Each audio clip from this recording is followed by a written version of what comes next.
अस्सलामुअलैकुम। बोल न्यूज़ के साथ मैं हूं अनविशा सलीम।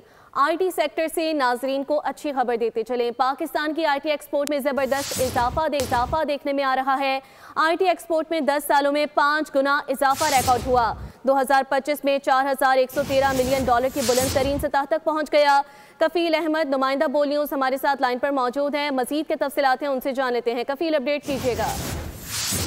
पाकिस्तान की आईटी एक्सपोर्ट में गुज़िश्ता एक दिहाई के दौरान जबरदस्त जो है वो इजाफा रिकॉर्ड किया गया। आईटी एक्सपोर्ट में 10 सालों में 5 गुना इजाफा जो है वो रिकॉर्ड किया गया और आईटी एक्सपोर्ट टेंडर साल 2015 में $789 मिलियन अमरीकी डॉलर थी, जो आईटी एक्सपोर्ट ने पहला 1000 मिलियन जो डॉलर का हदफ था वो 2017 में हासिल किया था। कैलेंडर साल 2021 में आईटी एक्सपोर्ट पहली बार $2450 मिलियन तक पहुंची थी। उसके बाद 2024 में पहली बार तकरीबन $3632 मिलियन थी और आईटी एक्सपोर्ट 5 गुना ज्यादा बढ़कर इस साल 2025 में $4113 मिलियन अमरीकी डॉलर तक की जो बुलंद तरीन लेवल है वहां तक पहुंच चुकी हैं। तफसीलात से आपने आगाह किया कफील, बहुत शुक्रिया।